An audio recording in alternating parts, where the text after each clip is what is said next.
Febby stood there, just staring at the black and white keys of the piano, when the sound of his name brought him out of his trance. His little sister was tugging at his sweater and whispering to him, asking with a smirk why he doesn't just go and play the piano he was staring at. It was just a tease, for Ari, Febby's younger sister, knew her brother would never play in public. It was Ari's birthday, and the two were at a little park of sorts that was located in the center of a couple small streets lined with shops. In other words, it was right in the center of attention. And in the park was a baby grand piano, placed there for public use. This bothered Febby, for that was the actual reason he was staring at the instrument. It had been there since fall, only ever being covered during rain and snow, but other than that, it faced the full brunt of winter cold, dampness, and toddlers walking on the keys when their parents weren't looking. An instrument was a sacred thing, a tool from which one can evoke emotion in people and bring peace to one's mind. It was something to be respected, not simply used for decoration or as a table to eat lunch on, thought Febby. Ari saw Febby's expression and misinterpreted it as him being uncomfortable, and told him that she was just joking and that he didn't actually have to play the piano. Febby looked down at his sister but didn't correct her. He never really cared for things like correcting people when they're mistaken, or proving himself, or really talking to people at all. To be honest, he didn't like people. He didn't mind his little sister, but even then, he didn't see the point in convincing her of things if he didn't have to. Ari pointed towards the shops in excitement, asking him if they could go to the cafe across the street to get smoothies. Febby lifted an eyebrow, thinking it was a bit cold to have such a cold beverage, but didn't say anything, and instead followed his sister as she happily walked towards the crosswalk. Febby heard some off-key notes come from the piano, and took a glance back to see that a group of kids had walked up to the piano, and one of them was mock-playing it as a joke. His friends seemed to find it quite funny, but Febby didn't see how it was at all. The words of, "Oh, they're just being kids," came to mind. But that term always confused Febby. He thought back to when he was that age, and he didn't feel he could relate in the slightest. He didn't understand the fulfillment of doing something for no other purpose than to amuse.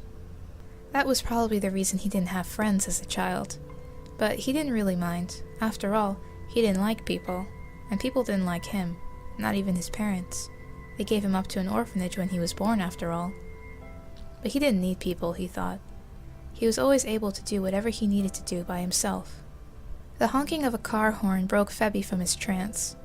He looked to see his sister about to carelessly walk across the street without looking. He quickly closed the distance between him and her and pulled his sister back onto the sidewalk as a car drove by. Ari blinked a few times before looking at her feet and apologizing. Febby held her hand and they crossed the street together, which made Ari blush in embarrassment and hope that none of her friends were around. It was so uncool for a middle schooler like her to have to hold someone's hand while crossing the street. Ari's parents adopted Febby when he was 7, and a year before Ari was born. And right away, Febby could tell the difference of how she was treated by their parents as opposed to him. But again, he was never one to speak out about things when he didn't need to, and he didn't feel all that bothered anyway. Even at that young age, he already knew that he didn't fit into any group. Whether it was family or friends, he preferred to be alone and found solace within music. Whenever his adopted parents were out, Febby would go to their living room and play the piano they had. He taught himself through the books they owned but never used. He would practice every day after school and before his parents came home from work. The only one who's ever heard him play was Ari, and that was only because she skipped out of school early one day and followed him home. Her plan to spy and stay hidden all day came to an end quickly the moment she heard her brother play the piano. She jumped up with excitement, asking how and when he learned how to play so well. As Febby opened the door to the cafe, he recalled how he fell off the bench from fright back on that day when she jumped out of nowhere. She would have made a very good spy if she could learn to keep her mouth shut. He made her promise that day to not tell anyone about him playing the piano. Ari liked secrets, so she had no problem with that. But at the time, she didn't understand why he didn't want anyone to hear his music. That was something that she thought about a lot, until eventually she figured it out. They ordered their icy cold smoothies and sat down. Ari started sipping her smoothie happily, and Febby took out his notebook where he wrote down song ideas and started writing. Ari smiled as she watched her brother scribble away. She laughed and told him that she used to sneak into his room and read what he wrote in that notebook, but she never could understand it. He had bad handwriting. Febby lifted an eyebrow and looked at his sister. She laughed again. Ari seemed more happy today than usual, or rather excited, or maybe nervous. Febby was never very good at reading emotions. He closed his notebook and finally spoke up, asking his sister why was it she wanted to spend her birthday with him. She laughed again and said that, well, her parents were throwing her a party on the weekend anyway. Ah, Febby thought. But Ari continued, saying that she also wanted to spend time with him since... She paused. Febby looked at her again. Ari smiled and asked her brother if he remembered something he said. It was back on that day when she snuck home and caught him playing the piano, when he told her to promise never to tell anyone he played. She told him that only on one condition would she do so. If one day, in the future, he would play in front of an audience, saying that there was no point in making music if no one could listen to it. Ari continued, saying that she was very young at the time and wasn't being serious when she made him promise. That was a lie, and Febby could tell from the way his sister always touched her hair when she wasn't being truthful. But instead of saying anything, he just went back to writing in his notebook. Ari twisted her straw around nervously for a few minutes before speaking again. She told Febby that she and her parents were moving across the country soon due to their father getting a new job. And seeing as Febby didn't live with them anymore, this was the last time she and Febby would have to spend time together. Febby stopped writing. Ari looked at her brother, who was avoiding eye contact with her. She looked at the scar on his head and frowned in a wistful way, remembering exactly how he got that scar. It was back when she was 8 years old. She had lost her favorite necklace that was given to her when she was born. She was crying so much that Febby said he'd promised to find it for her. Apparently, some of his high school classmates had found it and taken it. Febby came home that day with a gash in his forehead. But as he gave the necklace back to his sister, he wouldn't say anything more other than he simply got it back from them. As they sat there in the cafe, Ari held the amethyst pendant of her necklace that she still wore every day, and she said that after that day when Febby got it back for her, she began to realize that her brother had never broken a promise to her, not once, for anything, no matter how hard it was to keep. At first, being so young, she would use this to her advantage by making him promise to do things for her. But now, all she felt was regret for all those times she used him. She looked at her brother with determination and said to please don't worry about fulfilling that silly promise she made him make all those years ago. She realized now what his music meant to him. It was an extension of who he was, and to let others hear it was to let them know who he was and how he feels. Febby was surprised. Ari continued, saying that there was only one thing that she wanted him to promise her now. She wanted him to promise her that he will live his life as best he can and work his hardest to make himself happy. Febby opened his eyes in shock and finally looked at his sister. The one person who never ignored him, the one person who needed him, the one person who actually bothered to try and understand him. The one little person who actually cared for how he felt. None of which did he ever ask for from anyone. People didn't like him, people didn't understand him, and people didn't need him. And he never batted an eye at that. He never asked for any other way, and he didn't mind it. But was it that he didn't mind, or was it just that he was used to it? Febby stood up quite suddenly, which surprised Ari. He paused for a second before briskly walking out the door of the cafe, leaving Ari with a confused, surprised, and worried expression all in one. But she saw that her brother left his notebook on the table, so she knew he'd be back. She lifted the little leather-bound book and opened it, flipping through the pages. She chuckled a little. Her brother's handwriting hadn't improved much at all over the years. And then she heard something that made her pause. It was the sound of a piano from far away. She opened her eyes and quickly gathered up her things along with her brother's notebook and ran out the door of the cafe. And the moment she reached the sidewalk, she stopped dead in her tracks. There, across the street, was her quiet big brother, sitting at the beaten-up baby grand piano and playing the sweetest version of Happy Birthday to You she had ever heard. Ari was completely speechless, and she just stood there, staring. She put a hand up to her mouth as tears started to form in her eyes. And after Febby hit the last note in the song, he looked up from the piano and spotted his sister. Someone passing by Ari gave her an odd look and asked if she was alright, but she just bent down right there on the sidewalk, unable to contain her emotions as tears flowed out of her eyes. The people around her just stood looking at her in confusion and worry. But soon, Ari felt her brother wrap his arms around her in a hug, and quietly said, "I promise."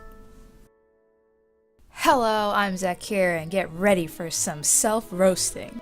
No, seriously, I tend to do this every time after I share a story. I, roast myself on how I don't like it. So in case you don't know what this whole thing is about, this year for 2018, I decided to do a monthly project for YouTube where every month I attempt to create a character based off of the month. Basically, I'm trying to personify the months into characters, and I make an illustration and I write a story for them. I'll have last month's character named Jan linked up in the card if you haven't heard her story yet or haven't seen that video yet. You guys can go and check that out. So when it came to February, from the very beginning, I kind of had an idea that it would be a guy, and also I wanted to at least have one guy within this series because I've seen artists do projects like this before, maybe based off of zodiac symbols or just something. This like characters based off of something, and they oftentimes tend to be like all girls. And there's nothing wrong with that, but I was like, I want to do something that's a little bit different, I guess. And in particular, I'm not just making designs, but I'm making characters, and these characters have stories. They're people with personalities. But most of the characters are still probably going to be girls, because when I thought about the different months, in case you haven't noticed yet, I named the characters kind of off of the months.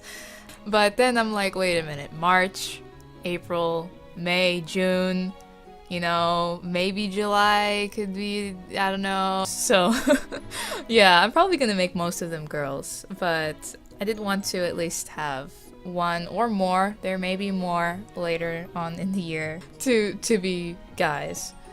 So when it came to my thinking of how to personify February into this guy, the thought is that February is kind of the weird month, right? It's the only month that has 28 days, and so it's the weird month. It's the month, the odd one out, if you will. And so I kind of wanted that to show within the character, in the sense that I wanted to create a character that wouldn't really fit into society, like someone who just doesn't do well with people. And so I just basically made like this person who just doesn't like people.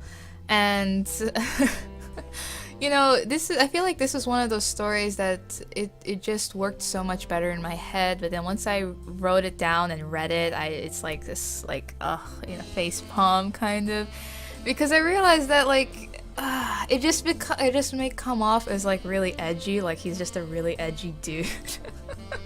Oh, no one understands me, I'm so different, I don't fit in anywhere. And I'm like, that's not what I was trying to put out there. I don't know, I mean, writing this kind of character I think is difficult because it's a character that most people probably don't understand. And so presenting it in a way to make people understand it and make it so it doesn't come off as emo teen, it's not a phase kind of guy, it's really hard. As a matter of fact, if you notice in this story, there are really two characters that are kind of at the center of attention. There's Febby and his little sister Ari. And I needed to do that because when it came to Febby, a big part of his character was that he'd be very silent, he'd be very quiet.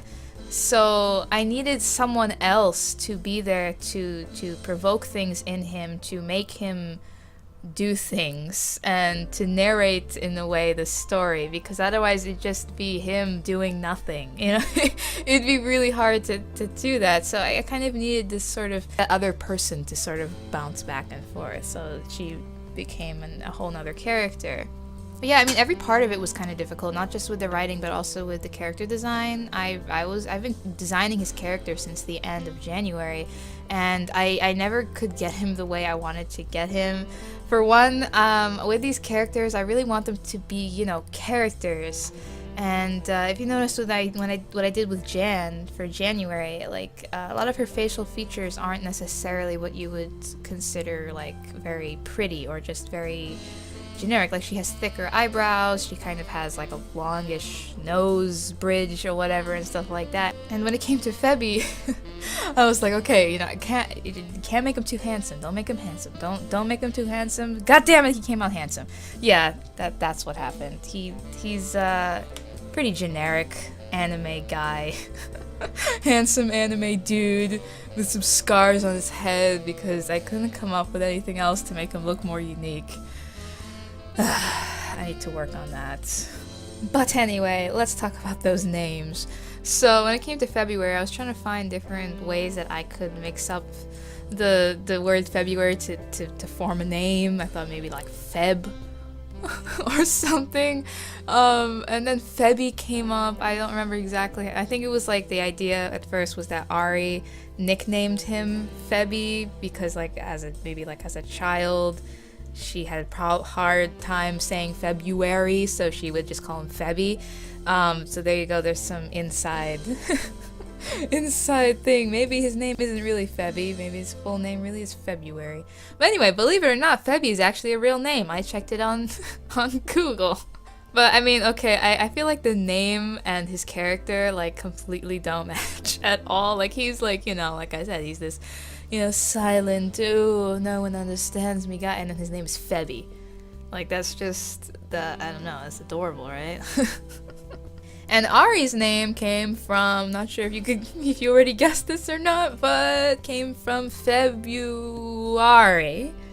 That's right, because she's the other character in this story. They're brother and sister, and together they make the story. So I named them Febby and Ari. February. I'm so clever, aren't I? So the birthstone for February is amethyst, everyone's favorite gemstone. I mean, I don't know, maybe it's not everyone's favorite gemstone, but it is one of my favorite gemstones. I mean, it's purple. That's just cool. But anyway, the flowers of the month are violets and primrose. So I chose to use yellow primrose because the colors for February are also violet, yellow, and light blue. Those are also the colors, and that's also something I always try to include within each of these illustrations. And also, I was just really excited with this color palette because purple and yellow are just such wonderful complementary colors, and I was just really looking forward to having that going on in this illustration. The zodiac signs for February are Aquarius and Pisces. When it came to his character, again, I tried to include all three colors, purple, yellow, and light blue, but that was where I had some issues. I didn't know how I was going to figure that out, because I imagined him having pretty understated dark clothes, and now I'm like, dang, I got purple and yellow and light blue, like this sounds funky. So I ended up making those colors kind of muddy, if you will.